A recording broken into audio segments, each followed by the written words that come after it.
Okay, aware po ba tayo sa news recently? 'Di ba nabanggit ni Brother Jason na apparently meron gera na nangyayari ngayon sa Israel dahil meron isang militanteng grupo na Palestinian na tinatawag na, alam niyo ba, Hamas, 'di ba? So inano na naman nila, ni-raid nila yung Gaza Strip, no? For the last 50 years, this has been the most destructive attack ever. Ano siya? Unprecedented siya for 50 years. Bakit ko nasabi? Did you know that Israel had the most advanced defense system? Kasi Israel yan. They're known for that. It's called the Iron Dome. Nalaman ko lang kanina kay Jason nung nagkwentuhan kami. Because kala ko Iron Curtain, yung Iron Curtain pala sa iba. Anyway, Iron Dome. Para sa Israel na tamaan ng bomba ng ganun, tamaan ng missile ng ganun, na-overwhelm yung system, na-overwhelm yung defense system nila. Ibig sabihin, which only proves na talagang napaka-grabe nung attack na ginawa nila. And last time na nag-preach ako, sinabi ko sa inyo, ang napag-usapan natin, very timely talaga yung ating topic ngayon it is because ang Israel ay isang indicator yan ng end of times. So as a Christian, kailangan babantayan natin ang nangyayari sa Israel and we have to pray for Israel. Amen ba? Sabi ko sa inyo, pag kami ay nangyari sa Israel ng generation natin, sinasabi ko sa inyo, itong generation na yon mga kapatid. Kasi hindi mangyayari itong signs na to, ang tawag dito, abomination, something, the rise of the Antichrist. Pagka nagkaroon ng signs niyan sa ating generation, kasi sa Bible sinabi, ang season na yan will happen in a generation. It may be this generation, it may be the next generation, but it will happen in a generation. And when it happens, it's that generation na makaka-experience ng the second coming of Jesus Christ. Amen ba? So, ako naman talaga, hindi naman ako masyadong aware sa international news. Pero itong Israel kasi, nalaman ko lang to kasi nga dahil yung ating kapatid na si Jason, naging delegate siya sa Israel para yun, 2 weeks ago, parang nakikita ko siya kasi masaya kami para sa kanya kasi isa siya sa mga 27 ba? 29 bro? 29 Filipinos na nakapunta sa Israel para mag-minister. And before, ang Philippines hindi yan napapatawag doon para mag-play ng worship, only to dance. But this year is different because they were invited there to lead the worship. And sabi ko sa kanya, I'm very proud of him kasi Rema represent yan eh. Kumbaga, ilan lang sila, yung si Brother Jason, no? Yung mga pumunta dyan, galing yan sa iba-ibang churches. And I'm happy to say that he is one of the delegates na nakapunta doon from Rema. Di ba? So, yun, natutuwa ako. And isang araw, nag-message siya sa titos and titas, ina-update niya yung status niya, pinapakita niya yung mga pictures ng mga magagandang tanawin sa Israel. Sabi ko, okay, si Jason nag-e-enjoy, sabi niya. Hanggang nasa isang beses, si Ren naman ang nag-send ng video.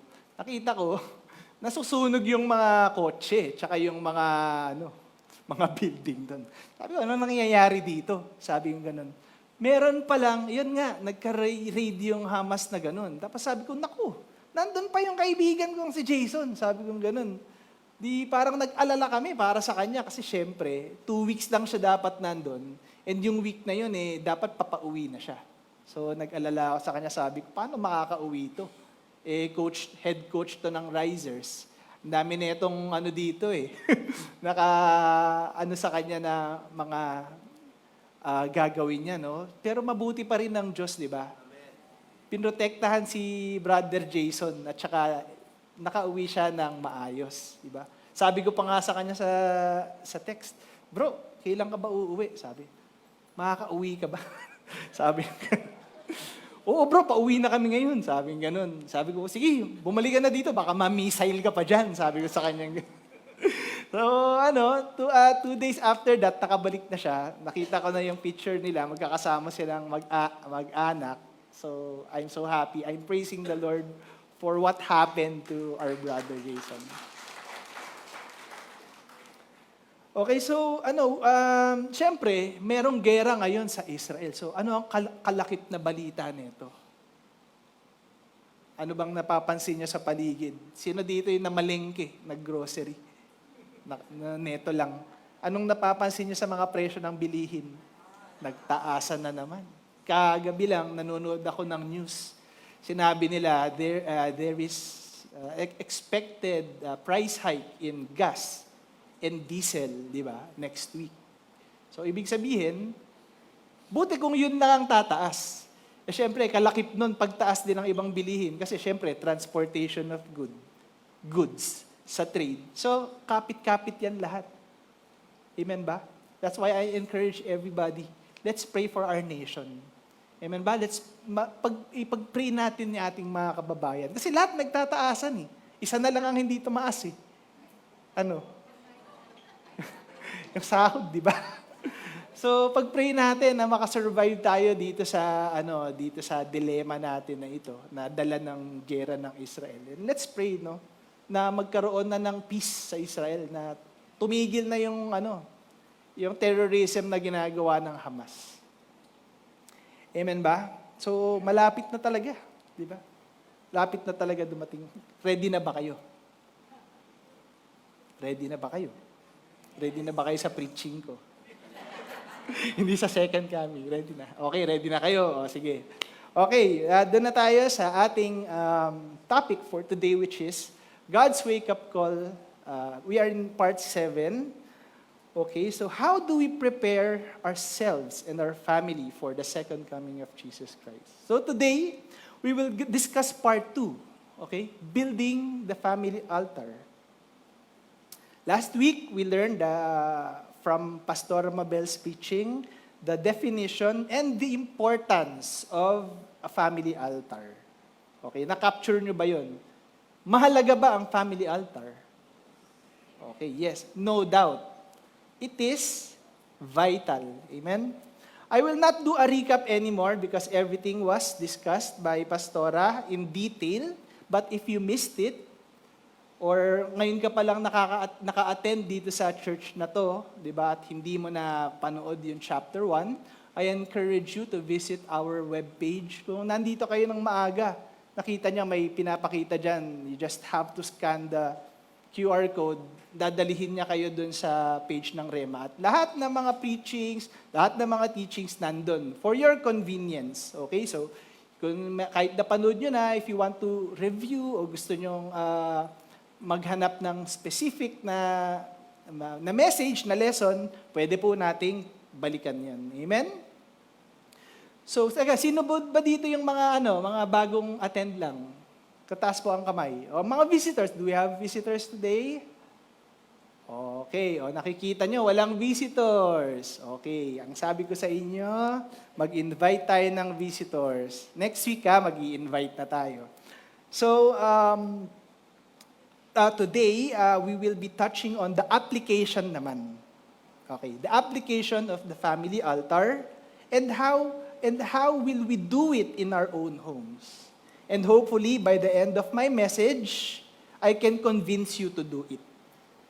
Kasi minsan naiisip ko, makikinig lang kayo sa akin, pero pagdating nyo sa bahay, hindi nyo naman gagawin eh. Okay, but this day, I will convince you. You will do it. Amen? Okay. Ano ba ang family altar? Next slide, please. It is not a thing or an object or a piece of furniture. Nakagaya niyan, nakikita nyo. Siguro yung sa inyo, meron pang ganyan. Sino dito merong ganyan pa sa bahay? Wala na? O sa bahay ng mga biyanan nyo? Meron pa? O wala na. Hindi po yan ang tinutukoy natin na family altar. Kasi at the end of this lesson, I will encourage everybody to set up a family altar. At baka ganyan ang iset up nyo, ha? Hindi po ganyan. Baka lagyan nyo pa ng prutas yan. Bigay nyo na lang sa akin yung prutas. Okay? Kundi, next slide. Rather, the family altar that I am referring to is simply a family gathering like this. Amen? A family gathers together to do basically two things, okay? First one is to speak to God in prayer. Okay? And number two is to hear from God through His Word. Okay, take note, to speak to God through prayer, and number two, to hear from God through His Word. It is the time when the family sits down together, okay? He sets aside all the pressures, all the tensions of the day, sinasantabi muna natin yan. Okay? And all the responsibilities for, kunyari, gabi kayo nagpa-family altar, set aside muna yung responsibilities for the night, and be away from all the distractions like yung TV, yung social media, yung mga gadgets. Itatabi po muna natin yan, di ba? Bakit po? Because we're gonna do family altar. Amen? So, do we need a family altar? You should know by now the answer to that question. And certainly, yes, we do need one. Because for me, it is imperative. Imperative means it's very vital, it's crucial. Okay? Why? Because of our current society today. Natandaan nyo yung huli akong nag-message sa inyo na our society today is very different from the society 70 to 100 years ago. Iba na ngayon. Iba na ang galaw ng mga bata ngayon. Iba na, di ba? So today, in my opinion, and I am very convinced that a family altar is crucial and it is vital to every Christian family for a number of reasons. So ano tong mga reasons na to, no? We need a family altar for the following reasons. Number one, it is the indoctrination of the educational system. Okay? Have you ever stopped to realize that your children spends time 6 to 8 hours, 5 days a week sa school? And sa school, they are being indoctrinated. Amen? Ano yung nai-indoctrinate sa kanya? Bigyan ko kayo example. Number one, and I'm sure you will agree. Gender liberalism. Do you agree? Do you agree to gender liberalism? No. Why? When God created man, He created only a man and a woman. Di ba? But today, gender liberalism tells us that our children has a choice. They can be whatever they want to be. Tama ba yun? Di ba? Pero yan ang nagulat nga ako kasi isang beses, merong event dun sa school ng anak ko. No? Di punta kami ni Blanks. Ay, sorry. Shoutout nga pala kay Blanks. Nagpapa-shoutout. Hi, honey. Nagsa-shoutout na ako sa mahal kong asawa na nasa Seattle pa ngayon. Pero pauwi na rin siya. Uwi ka na dito, honey, ha? So, ayan. Shoutout na kita. So, balik tayo. So, balik tayo sa storya ko, no? Pumunta kami dun sa school event ng anak ko. And nagulat ako sa mga corridors. Merong mga flag ng LGBTQ. Alam niyo yung flag nila, di ba? Yung rainbow. So parang nagulat.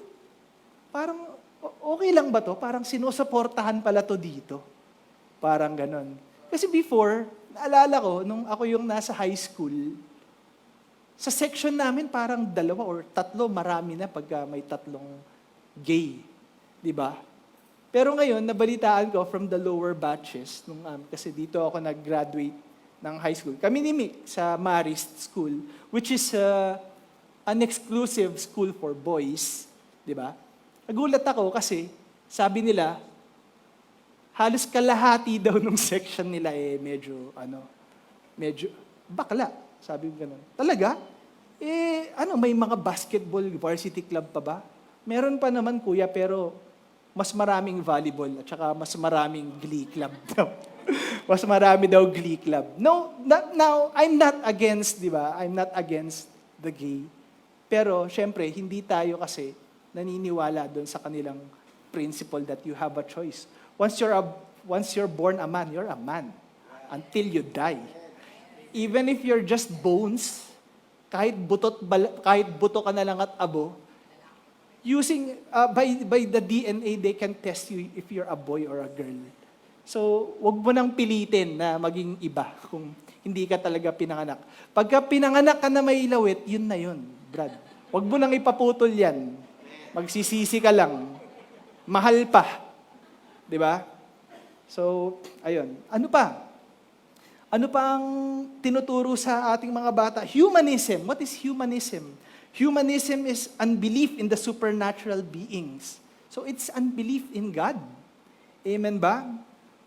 When in Sunday school, our children are being taught that they are special in God's eyes and that they are created in His image and in His likeness.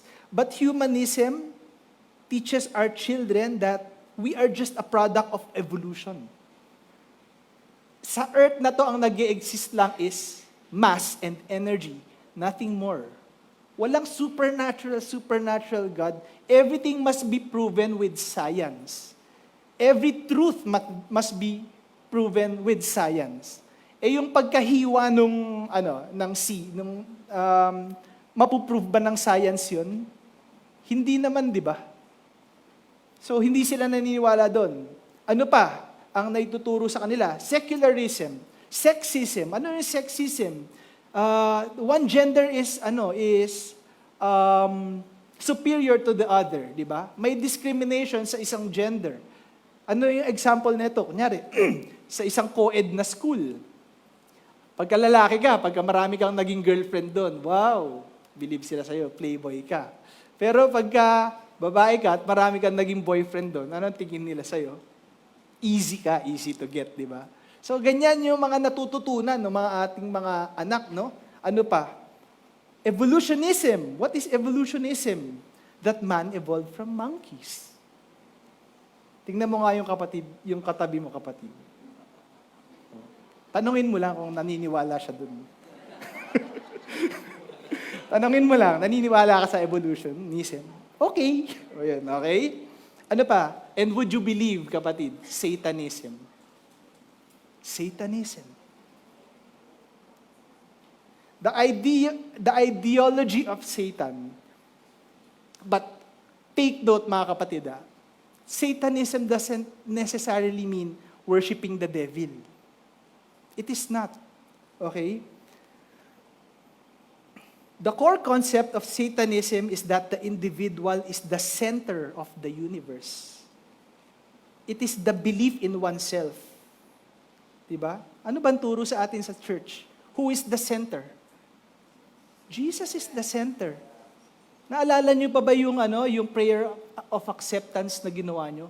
Diba dun sa prayer of acceptance na ginawa niyo, we allow Jesus to enter our heart and to take control over our lives. Diba? Pero iba sa Satanism. Ang konsepto nila, if you want anything to get done, to be done, do it yourself. Believe ka dapat sa sarili mo. Si Satan, hindi nila tinitingnan yan as a person. It's just a concept, di ba? Na ang nire-represent niya power. Di ba? Bakit? So, sasabihin mo, hindi naman siguro, bro. Hindi naman siguro Satanism yung natututunan ng anak ko sa school. Ganyan lang talaga yung buhok niyan kasi hindi yan nagsha-shampoo or naparami lang talaga yung piercings niyan sa muka, no? Tsaka yung itim na cutex niya, para matakpan lang yung... Pero hindi yan Satanist, parang ganun, di ba? But who knows? Do you know your children? Do you spend enough time with your children to know them that well? Yun ang tanong ko, di ba? That's why I am very convinced, mga kapatid, we need a family altar. So that's one reason. Di ba? As our child sits in that classroom, he is subtly, indirectly being indoctrinated by these things. Yung legalism, lahat ng mga isms na yan. And that is why a family altar is vital. Imagine, how will our children ever build up the resistance to this type of indoctrination kung wala silang family altar sa bahay? Imagine, how will our children be able to discern whether the teacher is teaching something that is contrary to the Christian faith kung wala silang alam sa Word of God? Amen? Next reason, the infection of the unbelieving peer group. Okay? Ano ibig sabihin yan? Merong isang teacher, a teacher once told me that when a child turns grade 7, or that is junior high school, the direction of their life generally changes. Amen? Her observation is that, yung teacher na to, that the direction is primarily determined by the friends that he makes. Amen ba? So, by this, we can say that the peer group has a tremendous influence on our children. Affecting the direction of our children. Pansinin nyo, yung mga anak nyo, sino dito may mga high school na anak? Taas po ang kamay. Napansin nyo ba, yung mga high school na anak nyo na yan, nag-iiba na sila, yung the way they talk, the way they dress, the way they carry themselves, nagiging iba na, di ba? Dati, gusto lang lagi sa bahay. Ngayon, gusto lagi nang gumigimik. Di ba? Dati, gusto, masaya na, nakapambahay. Or gusto, paglalabas, nakachinelas lang. Ngayon, gusto, laging bago yung yung t-shirt. Laging bago yung pantalon. Papa, daan man tayo sa Uniqlo. Nak, walang walang budget. Doon na lang tayo sa mga overruns. Sa ukay-ukay. Kasi gano'n na yung mga interest nila, di ba? Kasi na-influensyahan sila ng peers, di ba? And if our children are to resist the influence of their peer group, then a family altar is needed. That you and I, as parents, we need to do something about it in our homes. Amen? So that's the reason number 2. Reason number 3 is because of the inadequacy of the Sunday school. Okay. Let me explain po kasi baka mayroong mga nagtuturo ng Sunday school dito. No? Huwag po kayong ma-offend. Ito lang yun. Do you realize, pero ngayon wala tayong Sunday school, no? Kailangan siguro ibalik. Meron na. Okay. Online. Kita mo, times are changing. Di ba? Do you realize that in a whole week, a child only spends 2% of his time in Sunday school? 28% in school, and 70% at home. Okay? Yung 2% na yon, tanggalin mo pa yung mga preliminaries. Kasi di ba sa Sunday school, nagpe-praise and worship, kumakain sila, di ba, nagpe-fellowship, tanggalin mo pa yon. Meron kang 1% that they spend focusing only on the Word. Isipin mo, 1% for the whole week, sa ang anak mo na i-expose sa Word of God. And how foolish it is for us to think that the time our child spends there is enough to prepare him for all the assaults he is going to face in life. Naisip niyo ba yun? Uy, okay lang yung anak ko. Nagsa-Sunday school yan. Alam niya kung paano niya haharapin yung mga Pero nare-realize nyo ba? 1%. Di ba? And still we are convinced that he can face life's assaults, di ba? Hindi po yan. Parents, I am telling you, Sunday school will not do the job. We have to be alert to that fact. Amen? So, ayun. Hindi ko naman dine-depreciate yung Sunday school. In fact, maganda ang Sunday school kasi doon sila nagkakaroon ng interaction with other, interaction and fellowship with other, believers, mga children. Kasi gusto natin, minomodel din natin na pag lumaki sila, ganun kasi yung setup ng church, no? Pero ang sinasabi ko lang mga parents, wag po tayong makontento na dahil nagsa-Sunday school yung anak natin, okay na tayo, di ba? Hindi po. That's why we need a family altar. Okay, reason number 4. Why do we need a family altar? Because of the biblical illiteracy of children. Mga walang alam sa Word of God. Simula nung na-born again yung mga yan, ang alam John 3:16. 10, 15 years after, yun pa rin ang alam na verse. Di ba? Our society today is full of children who are illiterate when it comes to the doctrines and the truths of the Word of God. And because of that, surely, there is a need for a family altar. Number 5, huge influence of home education. Parents, there is nothing more influential in the training of our children in their values, okay, in the direction that they take in life, and the education they receive from their home. Nothing. Walang makaka-compare. Di ba kanina lang, tinignan natin, sabi natin, 70% ng influence na nakukuha ng bata is from the home. That's why, isa ito sa reason kung bakit kailangan natin itong gamitin. Amen ba? Merong study, no? A professor in Harvard University has done a survey in Christian marriages. Okay?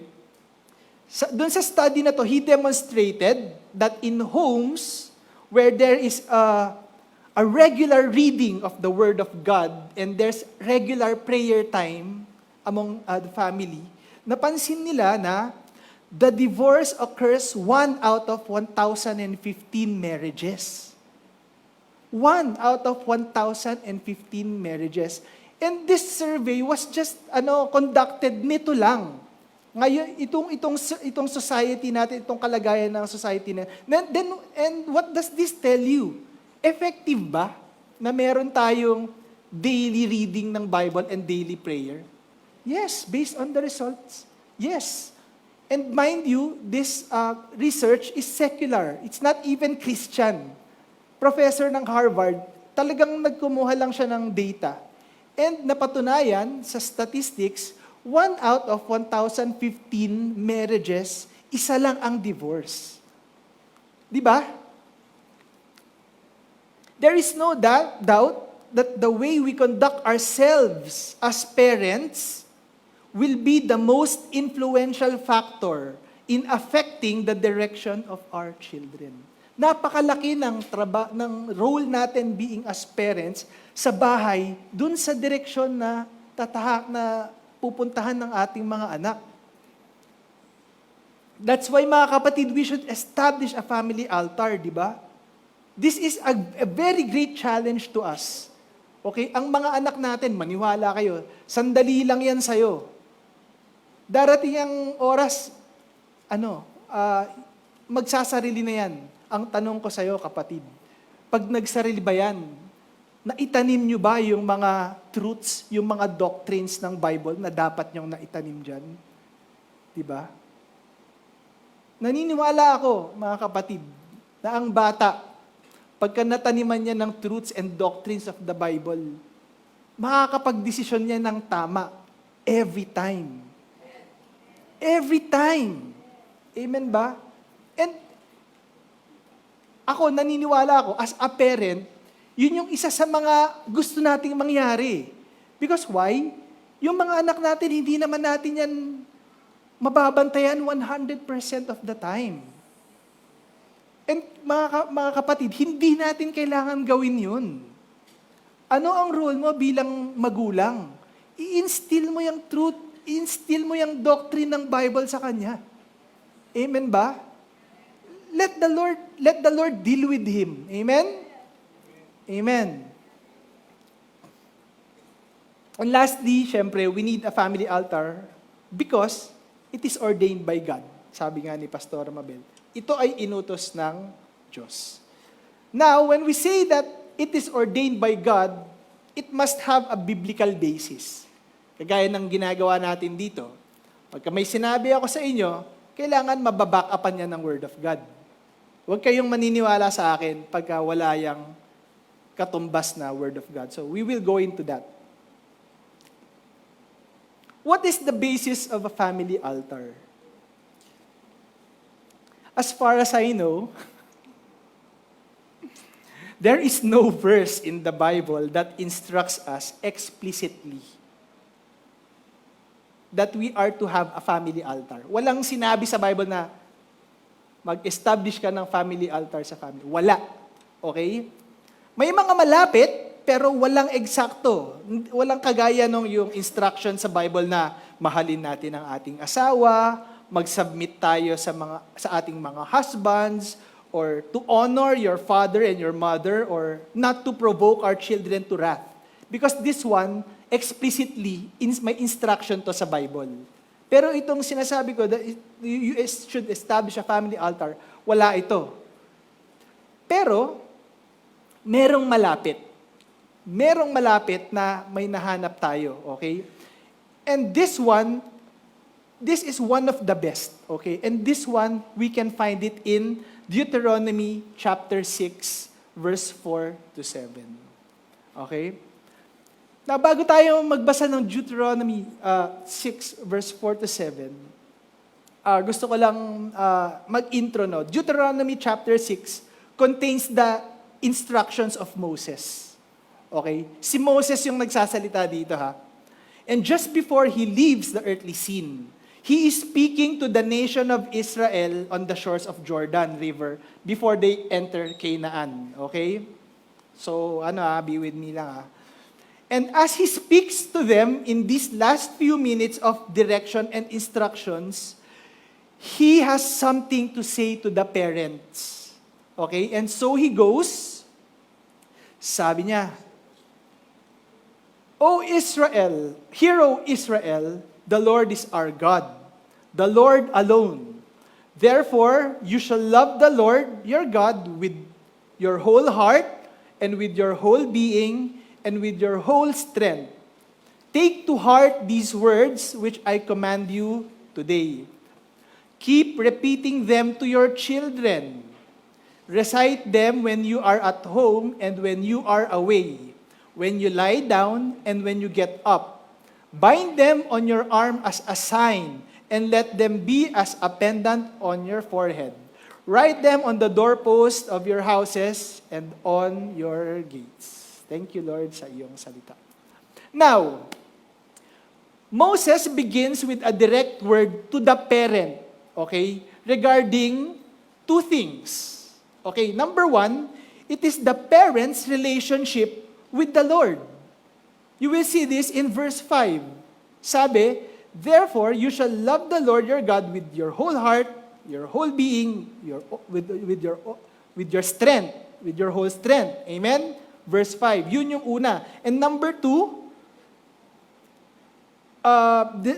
parent regarding also the parent's relationship with the Word. So number 1, parents' relationship with the Lord. Number 2, parents' relationship with the Word, as seen in verse 6. Take to heart these words which I command you today. Ang galing ni Moses. You know why? Kasi he saw through the future. Nakita niya itong present day na to. Okay?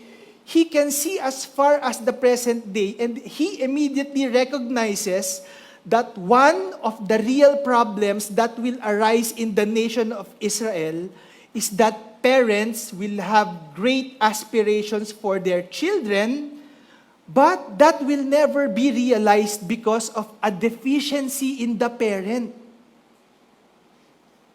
It will never be realized because of a deficiency in the parent. Let's go on. Moses sees that the parents will make some programs, such as this one, the family altar, with their sons in their homes. But unfortunately, it will never be effective because of the lack of the foundation behind it. And what am I talking about, mga kapatid? And that is why Moses begins talking to the parent, instructing them about their relationship to the Lord and the relationship with the word of the Lord. Sabi ni Moses, kayong mga magulang, you shall love the Lord with all your heart, with all your mind, and with all your strength. Kayong mga magulang. Yun yung sabi ni Moses. This is the foundation behind it. Okay? Do you see what Moses is really telling us, parents? Do you see? Is that if we want our children to grow up to the love of the Lord, it begins with us loving Him first. You shall never teach your child to love the Lord until you yourself love Him first. Amen? In verse 6, Moses says, not only are you to love the Lord so that your children will grow up to love Him, but these words, these commands that I'm telling you right now, they shall be in your heart. Amen? Not in your mouth, not in your mind, but in your heart. Amen? Parents, this is where it begins. Kalimutan nyo muna yung family altar. This is where it begins.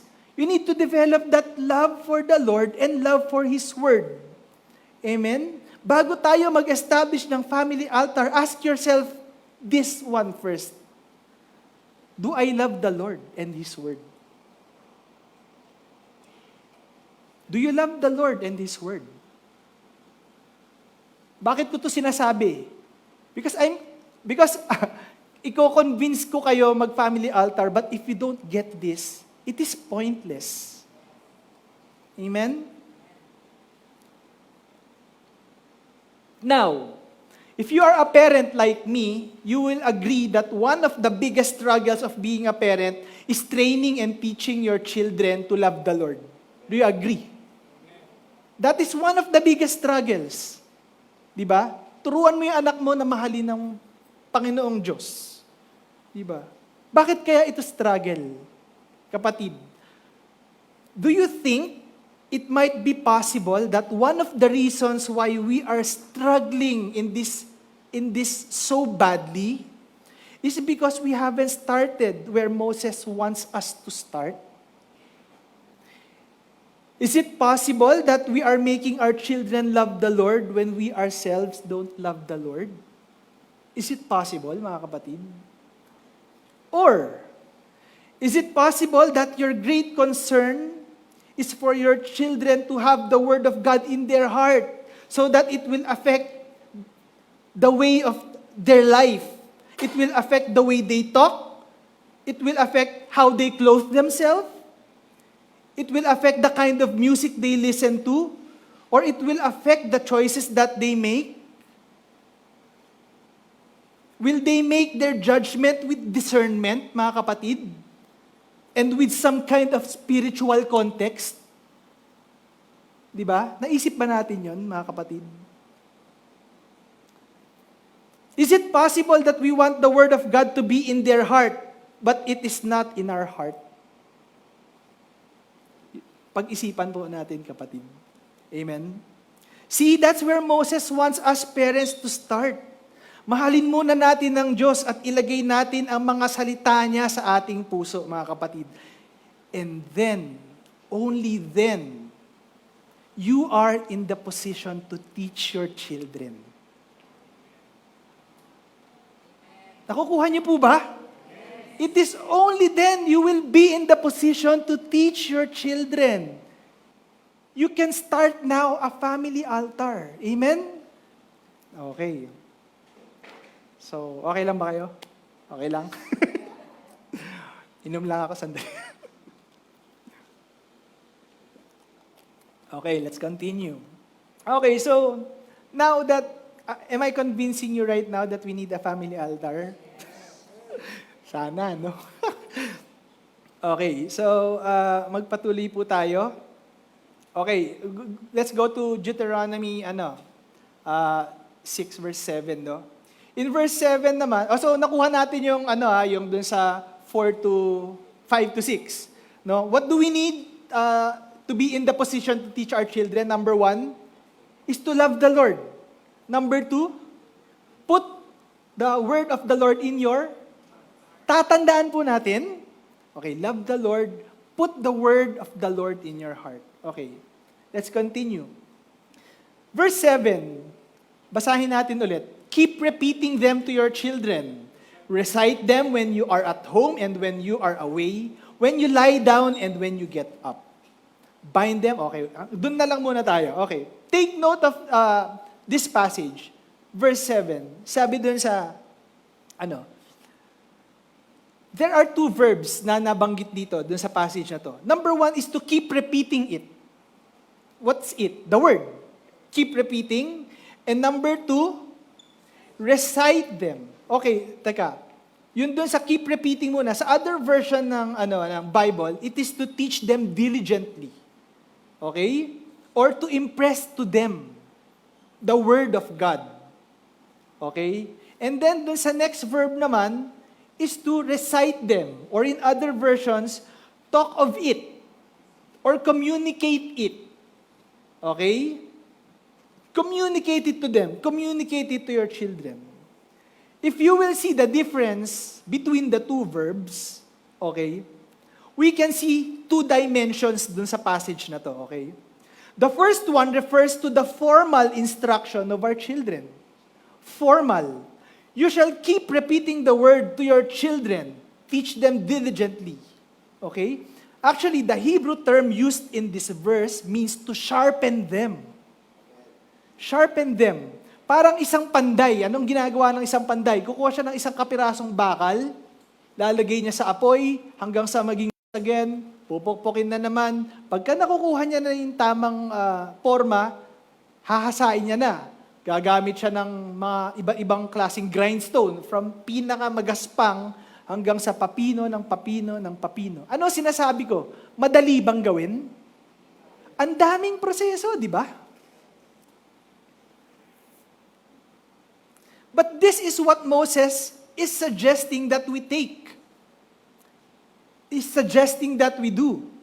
Take the truths and the commandments of the Word of God and we hold them up against the heart of our children. Amen ba? And then, anong gagawin natin? Iga-grind natin yun. Iga-grind natin hanggang sa maging sharp and it becomes polished. Okay? Parang sword. Yun ang sinasabi. Madali ba yun? Hindi. Okay. Magpatuloy muna tayo. And para sa atin naman mga magulang, this is tama. This is a tremendous challenge because Moses did not say, oh, just pick a random verse dyan sa Bible tapos ibato mo sa kanila, di ba? Alam na nila yon. Hindi naman ganun yung sinasabi ni Moses. But rather, sabi, take the truth of that that doctrine and then grind them hard to your children so that they may be sharpened by the word. Ganun. How do you grind it to them? It is by repetition and by application until they get it. Amen? Until they see that the word has a very appropriate relevance in their lives. Na hindi lang yan Bible verses. Meron talagang appropriate relevance yan sa buhay nila, mga kapatid, na talagang magagamit nila yan sa kanilang pagdesisyon, panghahawakan nila yan pag may problema sila. Ganun dapat. Hindi yung nakakita ka lang ng Bible verse sa jeep o dun sa Bible store. Ito maganda to. Sabihin ko to sa ating anak. You can do all things through Christ. Paano kung sinabi mo pa, believe in yourself and everything is possible. Di satanista ka na. Di ba? Baka meron pa kayong mga ganun, ha? Believe in yourself and everything is possible. Hindi yan, biblical, ha? We are not to believe in ourselves. We don't believe in ourselves, but we trust in the Lord. Amen? Uy. Ako nalobat. Okay. Okay, secondly, so yun yung una. Secondly, you should talk to them or communicate it to them. Now, this part naman refers to the informal or the casual talking of the Word of God. Okay?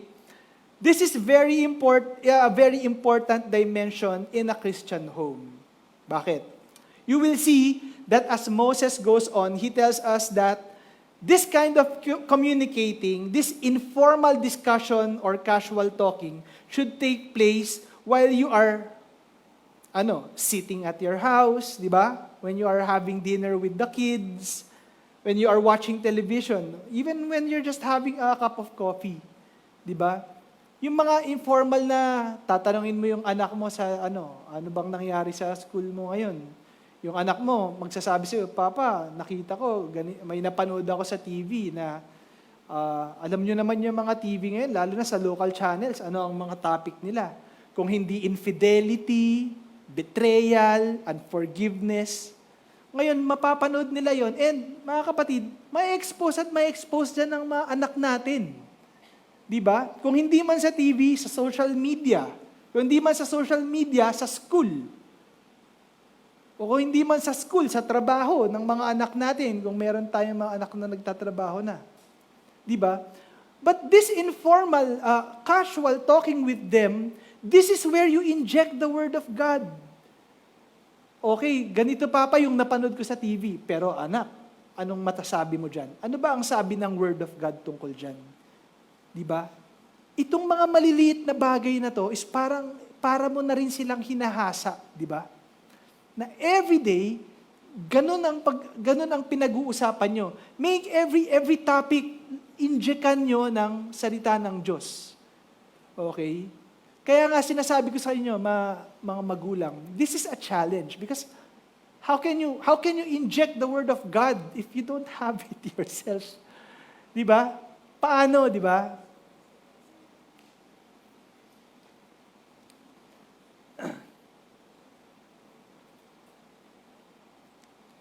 And he goes, Moses goes, you also do this when you lie down. Okay? When you wake up and you lie down. Alam nyo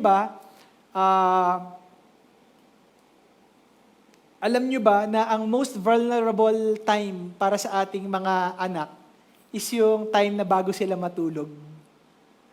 Yung bang inaantok na sila? Kaya nga, di ba, kailan ba ginagawa ang mga bedtime stories? Hindi naman yung gabi, pero syempre hindi sa umaga, no? Bedtime story nga eh. Depende na lang kung may bedtime kayo sa umaga, no?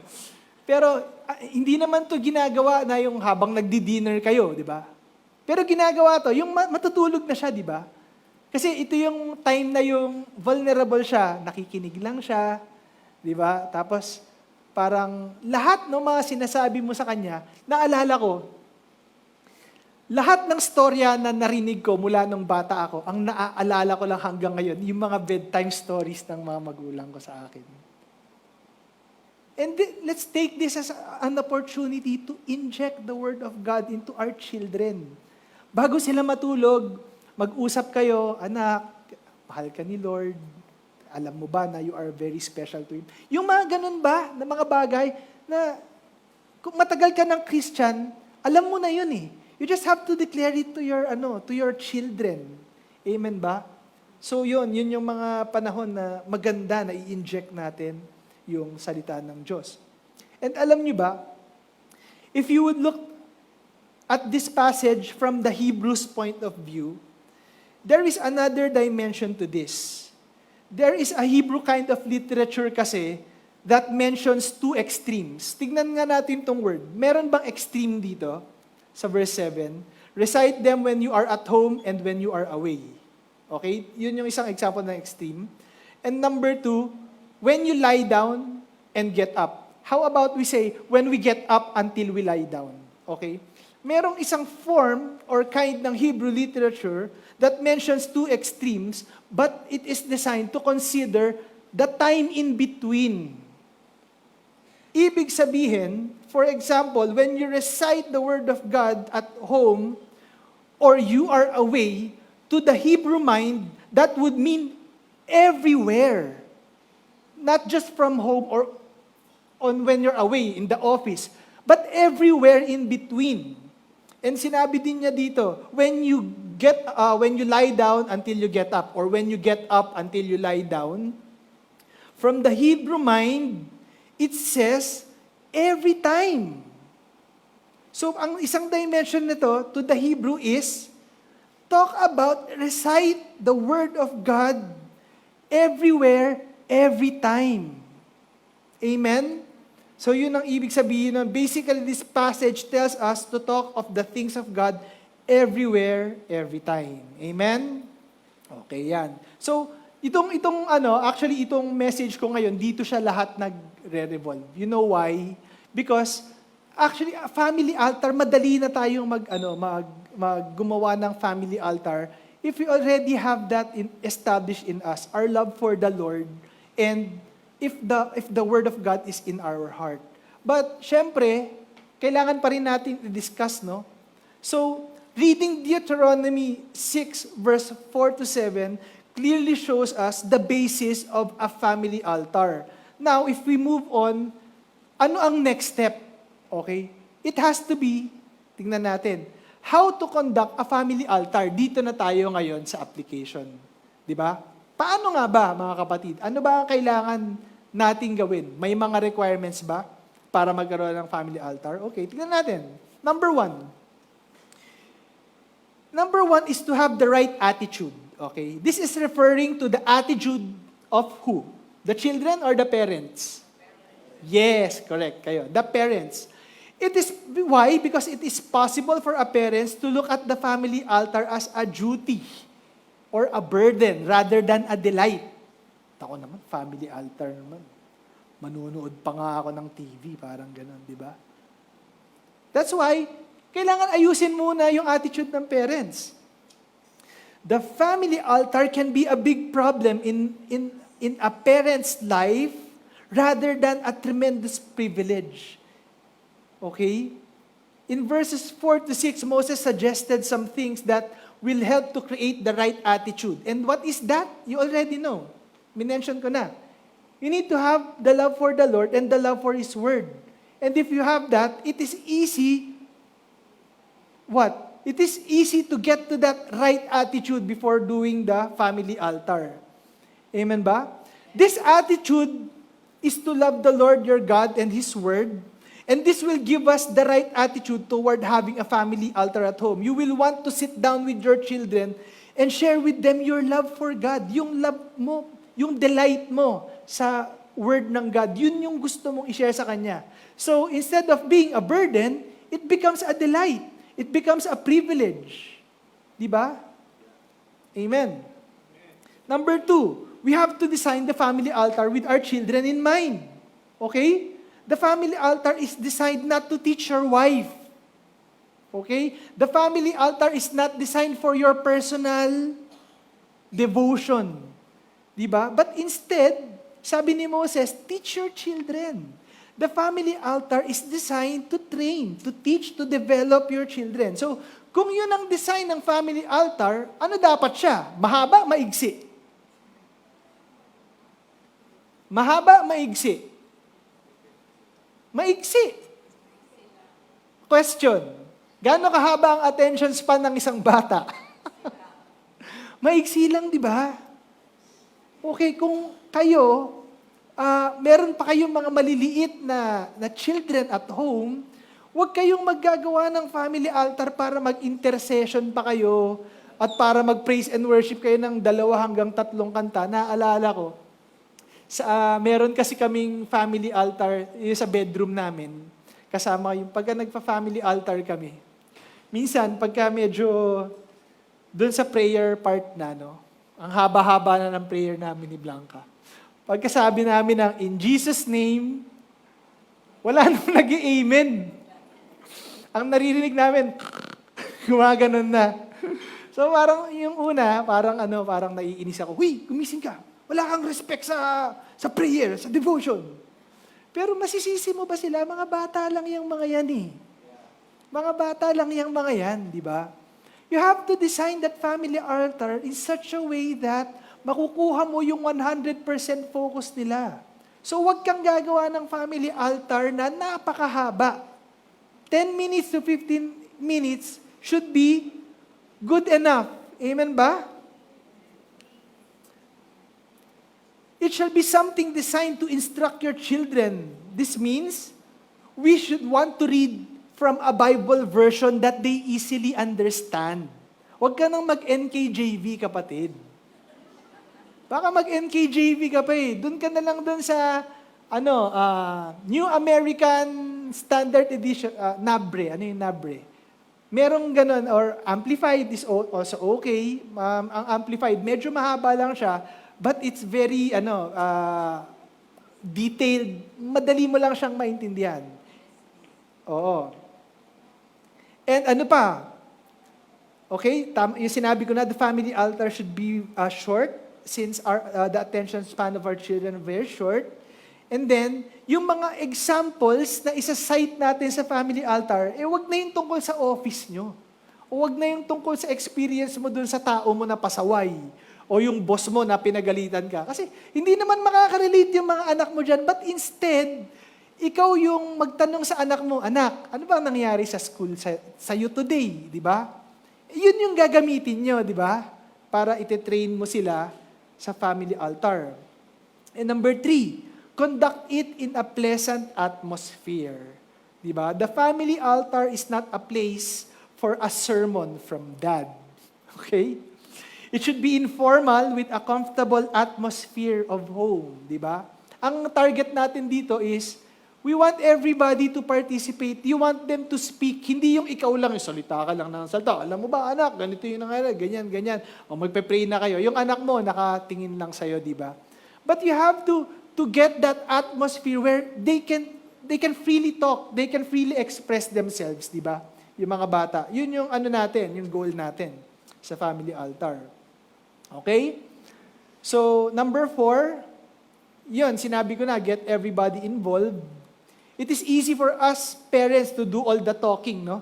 But it requires skill to have the children share their own thoughts. Okay? Everyone should talk so that we will know what's on their minds. Yun nga ang purpose ng family altar, no? And what they are going through at the moment. And that is the time for us parents to informally inject what the Bible has to say about their situation. Amen ba? And this is when they will learn to talk about the truths of the Bible every time. Di ba? Kasi parang sa lahat na lang ng sitwasyon, si Papa laging may Bible verse na sinasabi. Di ba? Pero paunti-unti, by repetition, by the application of the Word of God, na sa kanila yan, na i-inculcate sa kanila. Di ba? Kung yung school na i-indoctrinate sila sa tele, tayo rin sa bahay na mas matagal natin silang kasama, dapat yun yung gawin natin, kontrahin natin yung indoctrination sa school para meron silang resistance, di ba? Madidiscern nila kung yung naririnig nilang message is contrary na sa kanilang Christian belief. Yun yung gusto natin mangyari sa mga anak natin. And lastly, we have to make it a regular thing. Huwag yung kung kailan nyo lang maisip, no? Nag-preach na si Brother Chris ng family altar. Mamayang gabi, mag-family altar tayo. Tapos, kinabukasan, wala na, di ba? You have to develop that habit of making it a regular thing in the family. But also, mga kapatid, don't feel condemned kung hindi nyo nagawa. Kunyari, may nangyari. Huwag din naman masyadong parang legalistic ka na dapat ganitong oras, magpa-family altar na tayo. Huwag ka munang mag-aral dun para sa quiz mo bukas, di ba? Hindi naman ganun. Hindi naman tayo legalistic dito, di ba? Pero ang sinasabi ko lang, as much as possible, make it a regular thing. It has to become a habit. Yung bang tipong pag hindi nyo nagawa yung family altar, parang may kulang. Ba't parang ganun? Parang itong Friday, kinancel namin yung practice ng Power Kids, no? So, yung Power Kids kasi na yan, every Friday ginagawa namin yan. And sobrang dalas na namin ginagawa pagka walang Power Kids practice. Parang may kulang sa linggo nyo. So, yun nga, pinag-rest ko muna sila. Pero parang may kulang. But parang walang, tuwing Friday kasi ng gabi, parang orphanage sa bahay. Lahat yata ng sulok ng bahay, may bata. Pagbukas mo ng CR, may bata. Pagbukas mo ng theater room, may bata. Lahat ng sulok may bata. Pero masaya, no? Nakakatuwa kasi yung mga batang yun, every Friday, ang ulam namin sinigang. Pero hindi naman sila nagsasawa sinigang. May tinanong ako, kung si Blessed ba, si Gloriel ba? Hindi ka nasasawa sa sinigang? Hindi naman po. Bakit? Kasi tuwing Friday lang kami nakakakain ng sinigang. So parang munggo na pala. Sinigang is the new munggo. Di ba? Actually, sinigang yun at at adobo. Pero nung lately kasi, parang hindi nyo na pinapansin yung adobo Kaya ginawa na ng sinigang. Meron pa kami taga-ubos ng okra dito Hindi lang nag-attend. Pero mamaya sigurong hapon. So anyway, ganun yun.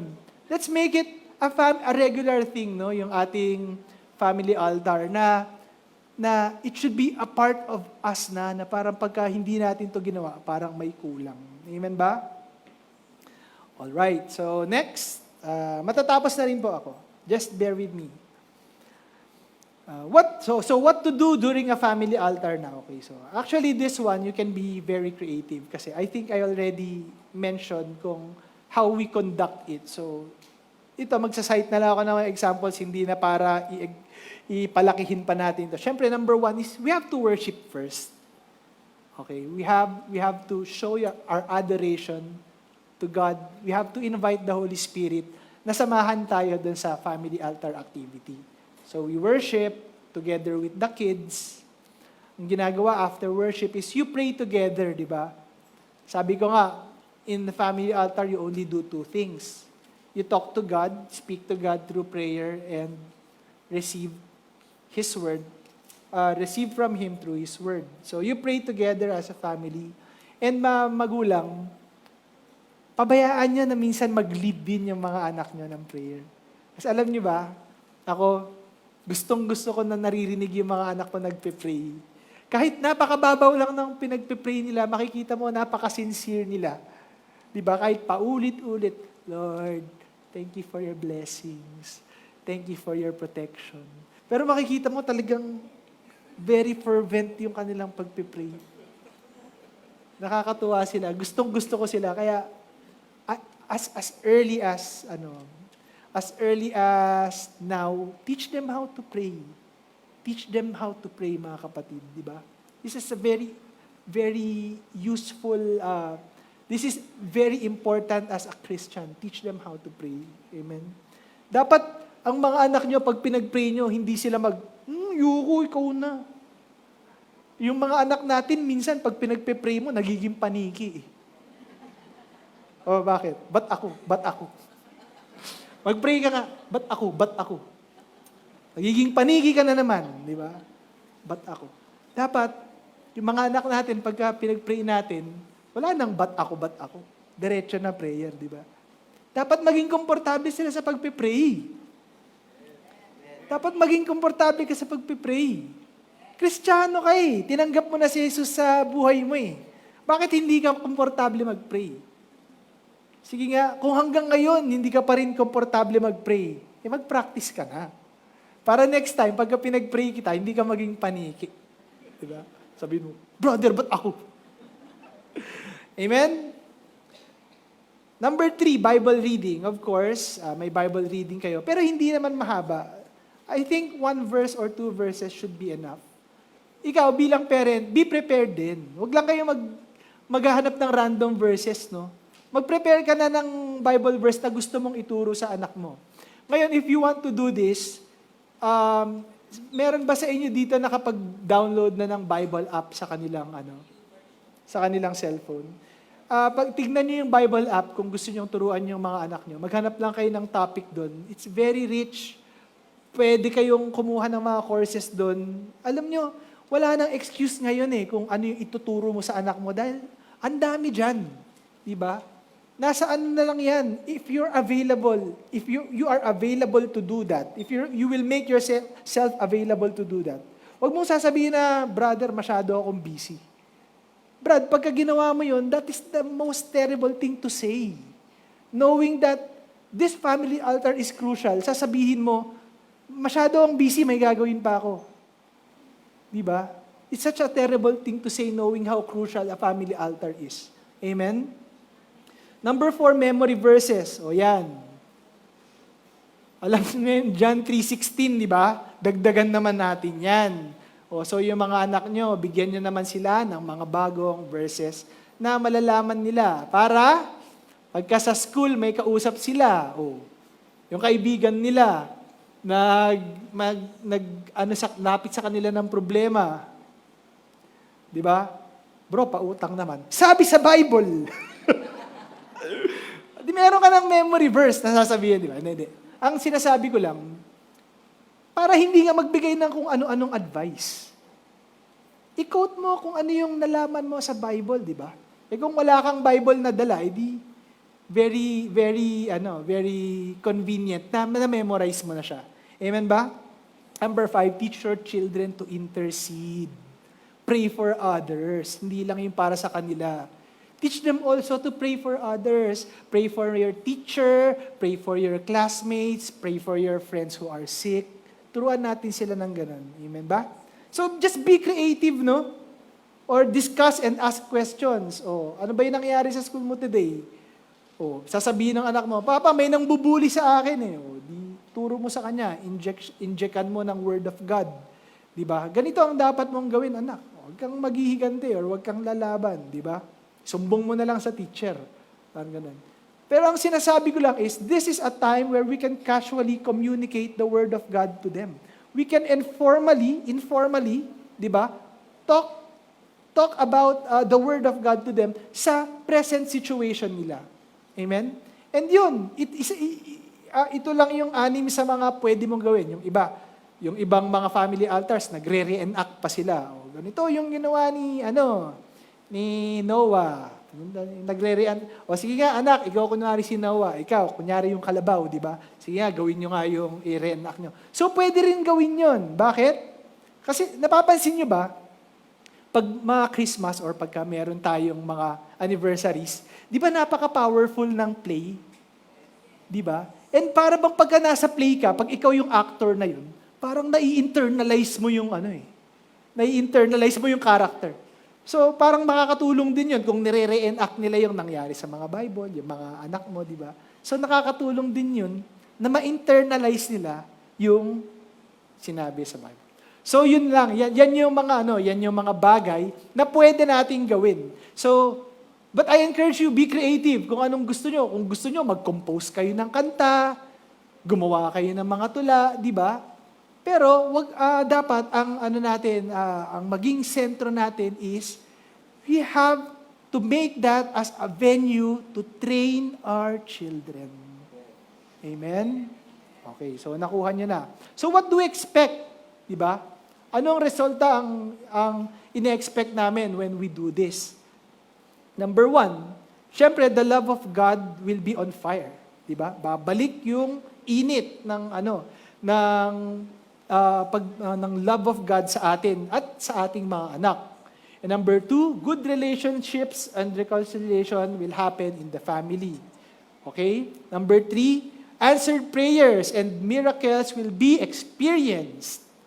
Amen? So, di ba nakakatuwa kung yung bata sa murang edad niya, makaranas siya ng miracles. Ibig sabihin, lalo pang titibay yung faith niya sa Panginoon, di ba? Kung nakita niya, anak, di ba matagal na nating pinagpipray na gumaling yung lola mo sa karamdaman niya, sa cancer niya. Alam mo ba? Ngayon, negative na siya. Wala nang cancer cells na nadedetect. Di ba? Para sa isang bata, maaapo yung faith niya, di ba? Pwede pala yun. Posible pala yun, di ba? Amen? Number 4, everyone will serve God. O yan, dahil nga, madidiscover nila ang pagmamahal nila sa Panginoon, i-reciprocate nila yung love ng Panginoon sa pamamagitan ng pagsaserve. Okay? This is kaya mga kapatid, di ba? Tayo naman in our own way, how do we reciprocate the love that we receive from God? It is through serving Him, di ba? Amen ba? Kung kayo, di ba, wala pa kayong ministry or hindi nyo pa nakikita, find the time, ano ba ang magagawa ko para may reciprocate ko yung love ko para sa Panginoon, di ba? Na-encourage you, mga kapatid. Just join a ministry, di ba? Kahit gaano kaliit yan. Kung gusto mo, tawagan mo lang yung mga kapatid mo, mag-follow up ka lang. Attend ka ulit sa Sunday, ha? Doesn't have to be, something big, di ba? Di mo kailangan maging usher, although okay lang din yon, mas maganda pa, di ba? Di mo kailangan makasama sa worship team. But think of something you can do for the kingdom of God, di ba? Ministry na yun, kapatid. Amen? Young people will remain in the Lord even if they are separated from their parents. Now, hindi natin kakaila na some of our children belong to a broken family. And the only way to compensate for this is what?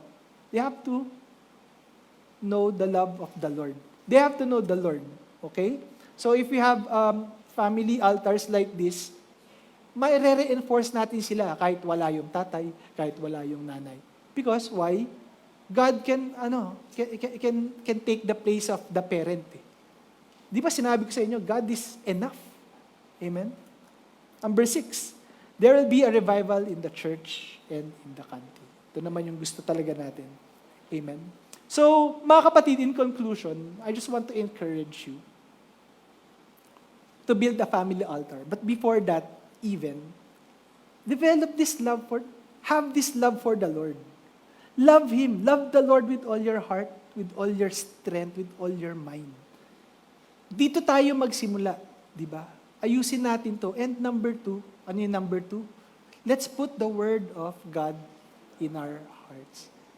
Amen. Tumayo po tayo, let us pray.